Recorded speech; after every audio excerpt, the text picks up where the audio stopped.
de hoje já declarou que é totalmente contrário à reforma da Previdência. Por quais motivos? Eu aproveito, inclusive, fazer um esclarecimento, né? Houve ontem um mal-entendido em uma entrevista que eu concedi ao jornal O Tempo, em que consta que eu seria favorável à manutenção da atual situação da aposentadoria dos parlamentares.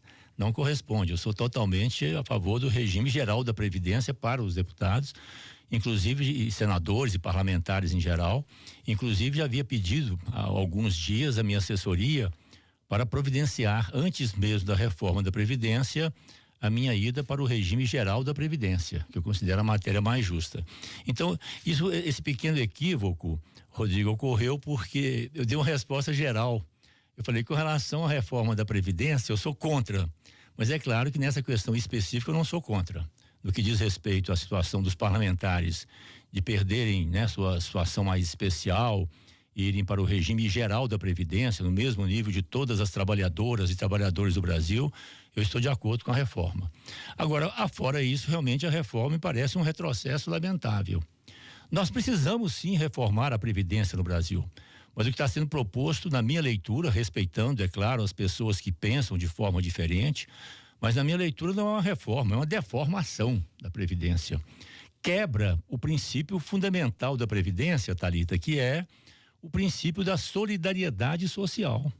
Por exemplo, esse regime da capitalização, que não está bem claro, mas que aponta claramente para o capitalismo dentro da Previdência, né? Aponta para os bancos. A capitalização tira a contribuição dos empregadores. A contribuição será única e exclusiva do trabalhador, da trabalhadora.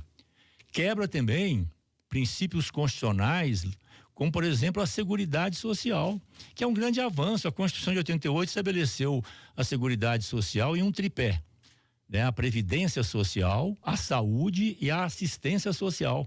Para o senhor, então, qual seria o modelo de reforma da Previdência ideal? Primeiro, uma reforma que fosse debatida com a sociedade. A Previdência Social entra em todas as casas, lares, famílias. Eu, quando prefeito de Belo Horizonte, Thalita, nós implantamos aqui na capital dos mineiros o orçamento participativo. Nós temos que confiar também que as pessoas podem contribuir, as pessoas que vivem a realidade do dia a dia.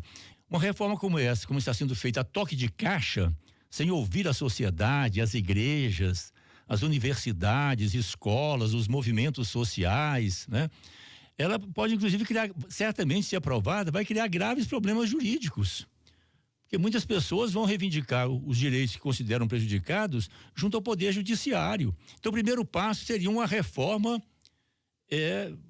com a participação efetiva da sociedade. Vamos fazer uma reforma duradoura, permanente, de curto, médio e longo prazo, né? Um outro aspecto fundamental é preservar certos princípios básicos, como eu disse aqui. O princípio da solidariedade social, né? Não uma reforma da Previdência que aponta claramente para o individualismo, o cada um por si. A Previdência tem uma dimensão coletiva, né? Então é nessa linha, além de alguns direitos básicos, algumas ofensas que são escandalosas, a meu ver. Por exemplo, a Previdência aponta para o fim do BPC, o benefício de prestação continuada, que nós consolidamos no Ministério, no governo do presidente Lula, que é o salário mínimo para as pessoas idosas, as pessoas com mais de 65 anos e as pessoas com deficiência e pessoas pobres. E o critério é rigoroso. Para receber o BPC, a pessoa tem que ter uma renda inferior a 1/4 do salário mínimo. Deputado, reforma da Previdência passa? Vou trabalhar muito para que não passe, com exceção da parte relativa aos deputados irem para o regime geral da Previdência. Avaliação deste início de governo Bolsonaro? Péssimo. Nesse momento, eu penso única e exclusivamente como que eu posso ajudar o Brasil a sair da gravíssima crise que estamos vivendo. Crise política, econômica, social, crise ética, moral, cultural.